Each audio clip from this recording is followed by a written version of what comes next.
리스크를 해결한다는 전제하에 50억, 60억 이상의 수익을 2, 3년 안에 얻을 수 있는 것입니다. 안녕하십니까. 대한민국 주식시장에 상장했던 경매펀드를 높은 수익률로 마감시킨 부동산 펀드 매니저 변복인입니다. 요새 경매 투자 재미없죠? 대출 규제도 하도 막아놔서 입찰하기가 힘듭니다. 그래서 요즘 지방 아파트나 상가에서 방법을 모색하는 분들도 있는데 워낙 변동성이 커서 경매 초보들은 주의가 필요합니다. 오늘은 마포역 입지 좋은 곳에 위치한 연면적 약 1100평짜리 지하 2층에서 6층까지의 근린상가 빌딩을 보려고 합니다. 감정가가 217억이나 일반인은 접근하기 힘든 물건이고 자산가 또는 법인이 투자할 수 있는 물건입니다. 컨설팅 관련하여 저에게 법인이 문의를 해온 것입니다. 물론 컨설팅 계약은 지금 체결되지 않았습니다. 지금은 변경 중으로 곧 다시 경매 절차가 시작될 예정입니다. 가격이 217억에서 64%나 떨어져 139억 원의 입찰이 진행될 예정입니다. 상가가 아무리 안 좋다 해도 마포역 입지에 이 정도면 괜찮은 듯한데 왜 이렇게 유찰이 되는지 마포 역세권의 217억 감정가에서 139억까지 언더슈팅이 나온 인후빌딩의 비밀을 알아보고 전직 여의도 자산운용사 출신 펀드 매니저가 바라보는 78억의 안전마진을 확보할 수 있는 방법을 알아보고자 합니다. 리스크를 처리할 수 있는 능력이 수익으로 치환될 수 있습니다. 2, 3년 고생해서 리스크를 치유할 수 있다면 50억 이상의 수익을 향유할 수 있습니다. 이것은 강북의 오피스텔 시행을 200세대 이상 한 수익과 똑같습니다. 분양 리스크도 없는 경매물건 단 한 건의 낙찰로 이루어질 수 있습니다. 이 마포역 인후빌딩을 눈여겨보셨던 자산가 또는 법인 투자자분께서는 잘 보시기 바랍니다. 그러면 권리 분석을 보도록 하겠습니다. 본건은 마포역 역세권에 위치한 근생빌딩입니다. 대지 면적은 259평이고 연면적은 1100평입니다. 지하 2층부터 지상 6층까지 되어 있고 승강기 1대, 주차 대수는 기계식 23대입니다. 현재 3차 입찰 78억 2천만 원이 저감된 139억 원에서 변경 예정 중인 물건입니다. 매각 또는 경매 취하가 되지 않는다면 곧 진행될 것입니다.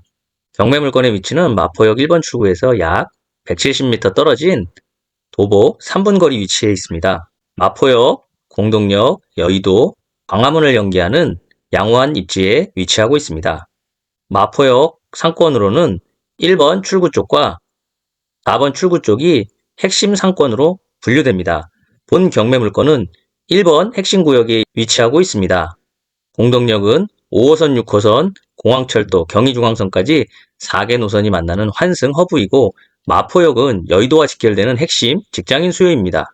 즉 단순히 환승객만 많은 지나가는 상권이 아니라 교통과 직장이 결합된 균형형 상권이 바로 공덕 마포 생활권입니다. 마포역 이용량 및 상권 이용자는 하루에 800명에서 1000명 보행량이 꾸준히 이어지며 여의도 직장인과 마포대로 오피스 인구가 주요 고객층입니다. 공덕은 다양한 방향에서 유동이 흘러들고 마포는 특정 수요층이 반복적으로 이용하는 구조입니다. 공동역은 환승객이 많아 지나는 인구 비중이 높고 마포역은 여의도, 마포, 직주 연결로 머무르는 인구 성격이 강합니다.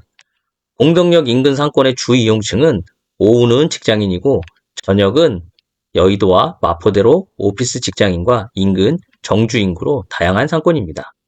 본건은 사건 번호 2024 타경 314입니다. 용도는 상가입니다. 감정가가 217억 2,760만 원입니다. 지금 3차 최저 입찰가는 139억 566만 4천 원입니다. 현재 3차에서 변경 예정 중입니다. 주의사항으로는 대지권 미등기와 대항력 있는 임차인이 있습니다. 건물의 면적은 773.7평입니다. 대지권은 259평입니다. 다음은 감정평가 요약입니다. 토지가 약 173억이고 건물이 43억, 제시외 건물이 4천만 원입니다. 총합이 217억입니다. 지층 B01호는 대지권 미등기입니다. B2호, 101호, 201호, 301호, 401호, 501호, 601호, 202호, 302호, 402호 총 11개의 부분 소유자에게 대지권을 나눠줘야 되는데 토지 미등기 상태로 되어 있습니다. 보통 택지개발지구의 토지나 도시개발사업상에서 토지 정리가 나중에 되는 경우에 이런 경우가 많이 있습니다. 본건은 어떤 사유인지 뒤에서 보도록 하겠습니다. 보통 아파트인 경우에는 시행사와 건설사의 분양자가 토지분 분양 대금까지 완납되었는지 물어보면 되거나 감정평가 금액에 포함되었다면 귀찮더라도 법률적 비용만 들이면 해결할 수 있습니다. 다음은 건물의 감정가격입니다. 건물의 사용승인일은 2004년 10월 19일입니다. B1호 서울 안심축산 정육식당과 불끈이 있습니다. 172.45평입니다. 다음은 B02호 6층 중 지층 부동산 공실 3.27평입니다. 101호 6층 중 1층 오가다 비어 87.3평 101호 6층 중 2층 러블리 98.25평 301호 6층 중 3층 클라스킹 코리아 음식점이라고 나와 있습니다. 96.8평 4층 비주원 스마트센터 공유사무실을 얘기합니다. 88.54평 다음은 501호 6층 중 5층 근린시설 원고시텔 97.59평 601호 6층 중 6층 원고시텔 65.58평 202호 6층 중 2층 아까 러블리 마저 21.51평도 러블리에서 쓰고 있습니다. 302호 클라스킹 코리아 21.51평도 3층을 다 쓰고 있습니다. 4층 비주원 스마트센터에서 402호도 19.03평 마저 사용하고 있습니다. 제시 외에 601호 1.88평 매각에 포함되어 있다고 나와 있습니다. 그리고 소나무 4천만원 매각에 포함되어 있습니다. 임차인 현황을 보도록 하겠습니다. 501호 여긴 6, 7층 전부라고 나와 있습니다. 보증금 1억 3,500만원에 월 525만 5천원으로 나와 있습니다. 대항력은 있고 확정일자와 배당은 하지 않았습니다. 미배당 시 보증금 매수인 인수라고 나와 있습니다. 조땡땡씨가 어떻게 6, 7층 전부를 사용한다고 했을까요? 아까 본 건물은 지하 2층부터 지상 6층까지라고 했는데 왜 7층이라고 했을까요? 여기에 마포역 인호빌딩의 비밀 첫 번째가 나옵니다. 지하 1층이 현황 1층이 되어 있다. 즉, 한 층씩 밀려 있다 라고 보시면 됩니다. 공부하고 현황하고 안 맞는다는 얘기입니다. 현황대로 안 되어 있는 불법 건축물일 가능성이 있다. 그러므로 이행강제금이나 원상복귀 등등 골치 아픈 내용들이 있을 수 있다는 내용입니다. 조땡땡씨는 유일하게 대항력이 있는 임차인입니다. 대기로 안땡땡씨는 대항력이 없습니다. 세 번째, 주식회사 클라스킹 코리아 인후빌딩 4층 승강기상 4층이라고 했습니다. 약 90평 보증금 1억에 650만원을 내고 있습니다. 사업자, 확정일자, 배당신고 다 있지만 대항력은 없습니다. 진광 승강기상 2층입니다. 그러면 1층이겠죠. 1층 오가다 비어일 확률이 높습니다. 보증금 2억에 월세 800만원 전입신고는 하였고 대항력은 없고 확정일자는 하지 않았으나 배당신고는 하였습니다. 배당신고는 받아줄 것이고 배당에는 참여를 할 수 없을 것입니다. 다음은 민땡땡씨입니다.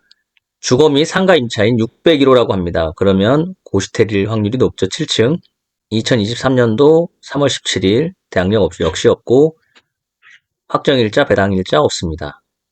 손땡땡씨 상가 임차인 지하 제1층 015 약 280제곱미터 보증금 1억 5천에 월세 850만원 사업자 확정일자 배당 다 있습니다. 이분은 다 정상적으로 신고를 했고 이 두 분은 제가 볼 때는 보증금을 받을 수도 있고 못 받을 수도 있습니다. 상가하시는 분들은 보증금이 중요한 건 아닙니다. 영업권이나 권리금, 인테리어 비용 등이 투여된 게 많기 때문에 다른 것들도 종합적으로 봐야 합니다. 다음 임차인은 실제 1층 부분을 쓰고 있는 서울 안심축산 자 보증금 1억 7천만 원에 월세 1,300만 원입니다. 사업자는 등록을 했고 확정일자도 했으나 배당은 하지 않았습니다. 역시 대항력이 없습니다. 그리고 염땡땡씨는 3층 전부, 공부상은 201호인데 3층 전부를 쓰고 있고 보증금은 1억 3천, 월세는 840만 원입니다. 역시 사업자 신고만 하였고 확정일자를 안 했고 배당도 안 했습니다. 계약력도 역시 없습니다. 비지엔텍 4층 401호 5층 전부라고 나와 있죠. 공유사무실입니다. 보증금 1억 6천, 월세 7천만 원입니다. 전입신고는 하였으나 대항력이 없습니다. 역시 미배당금 소멸입니다. 등기사항 증명서와 건물의 실제 위치가 일치하지 않다고 나와 있습니다. 요거는 입찰 전에 확인을 하셔야 됩니다.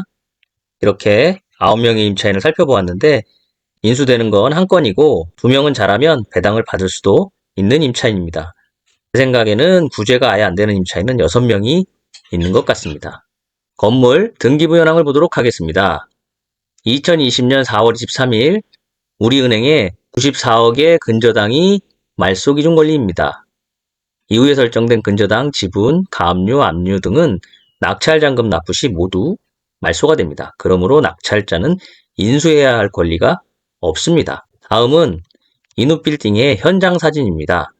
왼쪽이 건물 전경이고 여기 서울 안심축산, 전면부에 있는 것이 서울 안심축산입니다.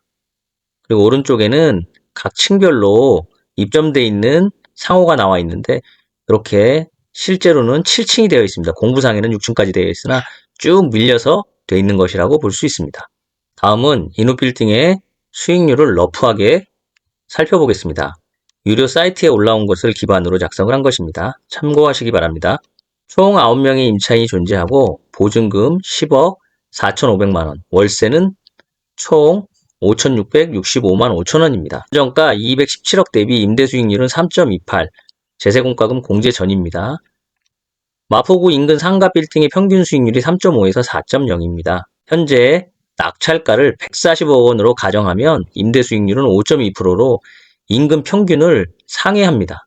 낙찰 후에 캡레이트를 3.5%만 계산해도 190억 원 이상 매도가 가능할 것으로 봅니다. 지금은 각 층별로 통임대로 MD를 새로 구성하거나 분할 임대를 한다면 월세 수익률이 조금 올라갈 가능성이 충분히 있습니다. 마포역 입지를 감안하면 토지비만 해도 평당 6천에서 7천만 원 사이입니다. 충분한 지가 상승률을 기대해 줄 것으로 예상됩니다. 다음은 인후빌딩이 이렇게 계속 유찰되는 비밀에 대해서 한번 알아보겠습니다. 비밀 첫 번째는 대지권 미등기입니다. 이 지역 일대가 재개발이 이루어져 토지 정리가 늦게 된 것 같습니다. 유료 사이트상의 내용으로는 토지값도 감정가에 포함되어 토지 지분 정리하는 데만 들어가는 법적 비용만 들어갈 것 같은데 입찰 전에 확실히 검토해야 합니다. 건축 설계와 법무사 등과 협업을 해야 됩니다. 낙찰되더라도 대출이 안 나올 수 있습니다. 비밀 두 번째는 건물 현황과 공부의 불일치입니다. 건축사와 양성화에 대해서 확인을 해야 됩니다. 대장과 현황 차이가 왜 난 건지, 제가 볼 때는 건축물 대장이 전부 생성된 건지도 잘 헷갈립니다. 비용을 들여서 일치시킬 수 있는지, 만약에 그렇게 되지 않는다면 불법 용도 변경으로 이행강제나 원상복구 명령 등으로 추가적인 비용과 큰 리스크가 될 수 있습니다. 역시 불법 건축물이라면 대출이 안 나올 수도 있고 대장과 현황의 일치를 시킬 수 없다면 어마어마한 리스크입니다. 마지막 세 번째로는 다수의 임차인의 명도 리스크입니다. 입지가 좋아 장사가 잘 된다면 인테리어 비용, 권리금, 영업권 주장 등으로 시간과 명도 비용이 오를 수 있습니다. 제가 볼 땐 6명의 임차인은 보증금을 못 받을 것 같습니다. 보증금을 받는다 하더라도 장사가 되는데 쫓겨나가기 싫을 겁니다. 2, 3년에 지난한 명도가 될 수 있습니다. 주거시설보다도 상업시설의 명도가 까다롭습니다. 확실한 명도 전략이 필요합니다. 이 큰 세 가지의 리스크가 처리될 수 있다면 낙찰가에 그 치환 비용을 더한 가격이 매입 원가가 될 것이고 매각 금액에 따라 수익이 결정될 것입니다. 자, 그러면은 해결 방안에 대해서 보겠습니다. 입찰 전 건축사 또는 법무사를 통하여 대지권 미등기 정리에 대한 철저한 점검을 해야 됩니다. 두 번째로는 건축물 대장과 현황을 일치시킬 수 있는지 설계사무실을 통하여 정확하게 진단을 받아야 됩니다. 세 번째는 위 리스크를 해결하기 전에는 경락, 잔금 대출이 안 될 수 있으니 재무 능력이 우선되어야 합니다. 대출 가능 여부를 타진하거나 자기 자본을 더 넣을 수 있어야 합니다. 마지막으로는 주거시설보다 영업 중인 상업시설의 명도 저항이 강력하므로 시간 및 비용을 안배하는 명도 전략이 필요합니다. 이상으로 마포역 인후빌딩의 경매물건 분석을 보았는데요. 이 정도면 굉장히 상급 난이도라고 볼 수 있습니다. 경매 전문가, 시행 전문가, 변호사, 법무사, 건축사, 세무사 이상의 전문가 등을 모시고 리스크를 하나하나 풀어나가야 합니다.